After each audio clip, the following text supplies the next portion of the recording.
আজ বাংলাদেশের বাঙালির যে ঐতিহ্য, যে এই ঐতিহ্যকে ধারণ করে আমরা সকলে পয়লা বৈশাখ উদযাপনের অনুষ্ঠানে যোগ দিয়েছি। এই আনন্দের মধ্য দিয়ে সারাটি বছর সমগ্র ভোলা তথা সমগ্র বাংলাদেশের মানুষের উন্নয়নের যে যাত্রা এটি অব্যাহত থাকবে। পয়লা বৈশাখের উদ্যাপনী ক্ষমতা, সেই ক্ষমতাকে কাজে লাগিয়ে আমরা বাংলাদেশের মানুষ আমরা সামনে যেতে চাই। বছরের প্রথম দিনে আমাদের দীপ্ত শপথ থাকবে আমরা যেন আমাদের দেশটাকে সুন্দর করে গড়ে তুলতে পারি। I'm very happy to be here. It's really nice.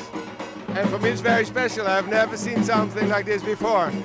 সবাইকে জানাই সম্প্রীতি, প্রীতি, শুভেচ্ছা এবং শুভ নববর্ষ। আগামী দিনে মানুষের জীবন বৈশাখের রঙে রঙিন হোক, হাসি আনন্দে ভালোবাসায় ভরে উঠুক। সবাই মিলে আসুন এই মঙ্গল যাত্রায় আমরা সবাই অংশ নেই এবং বাংলাদেশ থেকে অসাম্প্রদায়িক যে ভাব সেটা তুলে দেই, বাংলাদেশ মুক্তিযুদ্ধের ধারায় অগ্রসর হোক। এই পয়লা বৈশাখ উপলক্ষে প্রতি বছরই সাজি, এবার ভালোই লাগছে। তবে গত 2 বছর তো সেইভাবে পয়লা বৈশাখ হয়নি, সাজাও হয়নি। তো এবার মাশাআল্লাহ এবার একটু অবস্থাটাও অনুকূলে আছে, ওই জন্য বর্ণিল সেজে খুব আনন্দ লাগছে। আজকে আমি সেজেছি বেদেনি। বাংলার ঐতিহ্যে অনেক রকমই সাজ থাকে, তার মধ্যে আমি এটা বেছে নিয়েছি। তো অন্য বছর আমার এইভাবে পালন করা হয় না। বেদেনি সেজে আমার অনেক ভালো লাগছে। অন্য বছরের তুলনায় এই বছরটা অনেক ভালো কাটছে এবং আমার সহপাঠীরাও আছে যারা এক একজন এক এক সাজে সজ্জিত হয়েছে। বছরকে বরণ করার জন্য, আর বছরে নতুন বছর আসে সেটার জন্য আমরা সেজেছি। এটা অনুভূতি হচ্ছে আমাদের অনেক ভালো লাগে। কলেজে আনন্দ শোভাযাত্রা হবে, এখানে যোগ দিব। পান্তা ইলিশের ব্যবস্থা আছে, সেটা খাওয়া দাওয়া করে বাসায় যাব। বাসায় গিয়ে পরিবারের সাথে কি করলাম না করলাম শেয়ার করব। এবার সারাদিনটা ভালোভাবে কাটানোর চেষ্টা আছে। আজকে পহেলা বৈশাখ উপলক্ষে আমি গ্রামের বধূ সেজেছি। গ্রামের বধূরা সাধারণত ঘরে সব কিছুই করে, গ্রামের পরিবেশটা অনেক সুন্দর।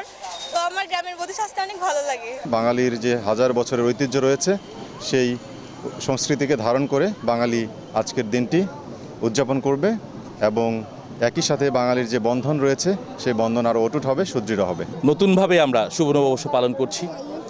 সকলের ভিতরে একটা ভয় কাজ করতো আগে, এটা এখন আর কাজ করছে না।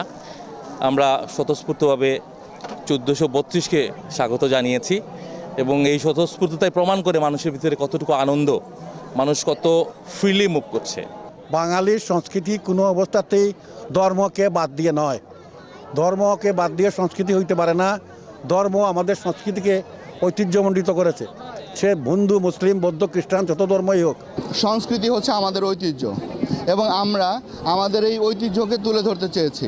আমরা যে সামাজিক সম্প্রীতির মধ্যে থাকি, বাংলাদেশ যে সামাজিক সম্প্রীতির একটি লীলাভূমি, সেটি আমরা দেখাতে চেয়েছি। আমরা দেখেন আজকে আমাদের সকল ধর্ম বর্ণ নির্বিশেষে আমরা আজকে একত্রিত হয়েছি। আজকে হিন্দু, খ্রিস্টান, বৌদ্ধ, মুসলমান আমরা সব এক কাতারে এবং সবাইকে আমরা একসাথে আপনাদের সামনে উপস্থাপন করেছি। আমরা চাই এইভাবে আমরা সবাইকে নিয়ে কাঁধে কাঁধ মিলিয়ে এই দেশটা গড়ব, আমাদের সংস্কৃতিকে আমরা বিকশিত করব।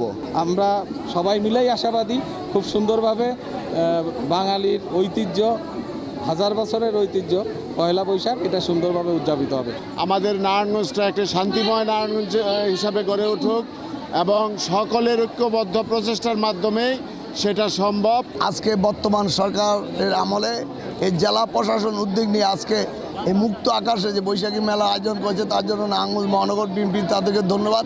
আমরা আশা করি প্রশাসন এর ধারাবাহিকতা অব্যাহত রাখবে, কখনো কোনো দলীয়করণ করবে না এবং বাঙালি ঐতিহ্যকে বজায় রেখে জেলা প্রশাসন প্রতি বছর নেয় পয়লা বৈশাখ পালন করবে, অন্যান্য সামাজিক অনুষ্ঠান পালন করে।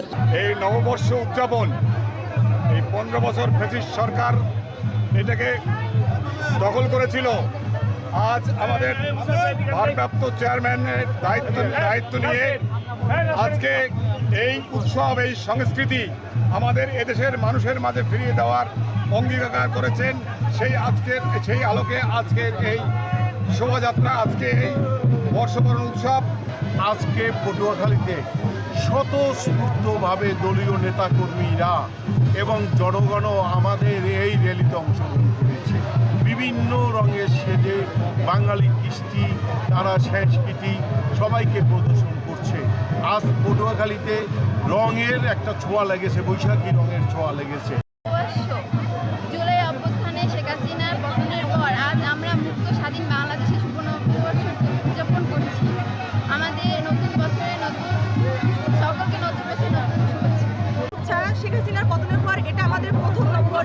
এবং আমরা সকলে এটা খুবই আনন্দ উৎসাহের সাথে পালন করছি। মুক্ত আকাশে বিহঙ্গের মতো উঠতেছি, এই সারা বাংলাদেশ উঠতেছে। দীর্ঘ 17 বছর ফ্যাসিবাদের বিরুদ্ধে লড়তে লড়তে আমরা ক্লান্ত হয়ে গেছিলাম, আমরা নিষ্পেষিত হতে হতে হামলা মামলার শিকার হয়ে আমরা প্রায় ধ্বংসের দ্বার প্রান্তে। আজকে আমরা টিকে আছি, ফ্যাসিবাদ এই বাংলাদেশ থেকে বিতাড়িত হয়েছে।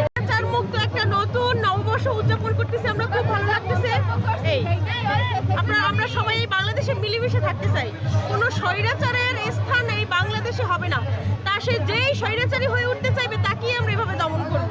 এবারে পয়লা বৈশাখ মানে এটা অন্য রকমের। আর হচ্ছে আমি দেখেছি কয়েকদিন ধরে সাজাচ্ছে, এক সপ্তাহ দেখে হয়তো বা 5 দিন, যাই হোক সব মিলিয়ে লোকজন বেশ মোটামুটি ভালোই এসেছে। খুব ভালো, এখানে জেলা প্রশাসকের আয়োজনে অনুষ্ঠানে আমরা আসতে পেরে খুবই আনন্দিত। গত দিনের যে বছরের মানে সব কিছু মানে অনুষ্ঠানগুলো সবগুলো ছিল সিস্টেম মানে অর্গানাইজড হয়েছে এবং আমার খুবই ভালো লাগছে।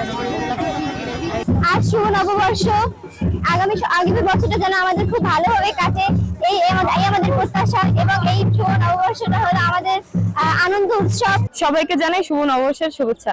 নতুন বছরের সাথে সবার জীবনে সুখ শান্তি ও ভালোবাসা বয়ে আনুক, এটাই দোয়া ও ভালোবাসা। এটা আমাদের একটা বাঙালি ঐতিহ্য। এই দিন আমরা সবাই আমাদের দেশীয় পোশাকে এবং দেশীয় খাদ্য খাবারের আমরা এই দিনটা ঐতিহ্যের সাথে পালন করি। অসাম্প্রদায়িকভাবে আমরা সবাই সুন্দরভাবে মিলেমিশে এই দিনটা মঙ্গলের জন্য আমাদের আগামী দিনগুলো সুন্দরভাবে পথ চলতে পারি, সেভাবেই আমরা এই দিনটা পালন করি। বাঙালি জাতির জন্য সুখ ও সমৃদ্ধি বয়ে আনে এই কামনা সবার জন্য। আর আমরা চাই যে নতুন বছর যেমন শুভ সূচনা হয়েছে, পরবর্তী সময়গুলো আমাদের ভালোভাবে কাটে এবং সারা বছর আমরা সুখ ও সমৃদ্ধিশালী একটা দেশ হিসেবে নিজেদেরকে দাবি করতে পারি। বঙ্গাব্দ 1432 উপলক্ষে রাঙ্গামালী উপজেলার সর্বস্তরের জনগণকে বাংলা নতুন বছরের শুভেচ্ছা, শুভ নববর্ষ। আমরা আজকে উপজেলা প্রশাসন রাঙ্গামালী পটুয়াখালীর পক্ষ থেকে রাঙ্গামালীর আপামর জনসাধারণের জন্য বিভিন্ন কর্মসূচি রেখেছি। মাধ্যমে দিবসটি পালিত হয়। এই দিবসটি আমাদেরকে মনে করিয়ে দেয় আমাদের সমৃদ্ধ সংস্কৃতিকে, সমৃদ্ধ ঐতিহ্যকে, এবং এই দিবসটি পালনের মাধ্যমে আমরা আমাদের সংস্কৃতির প্রতি আরো শ্রদ্ধাশীল হব, আমরা আরো ঐক্যবদ্ধ হব। বাঙালিদের জন্য একটি ঐতিহ্যবাহী উৎসব এটি। আমাদের বাংলা নববর্ষে হিন্দু, মুসলিম, বৌদ্ধ, খ্রিস্টান এবং অন্যান্য ক্ষুদ্র নৃগোষ্ঠী সহ অনেকেই এই উৎসবটি পালন করে থাকে এবং অত্যন্ত মর্যাদার সাথে এবং অত্যন্ত আনন্দের সাথে এই উৎসব পালন করে থাকে। আমাদের বছরের শুরু, আমরা বাঙালি সংস্কৃতি ধরে রাখার জন্য এই দিনটা আজ পালন করে যাচ্ছি। আগেকার যে দিনে যে আমরা যে সব জিনিসগুলো করতাম, কালচারাল জিনিসগুলো, সেগুলো আমরা এখনো করতেছি।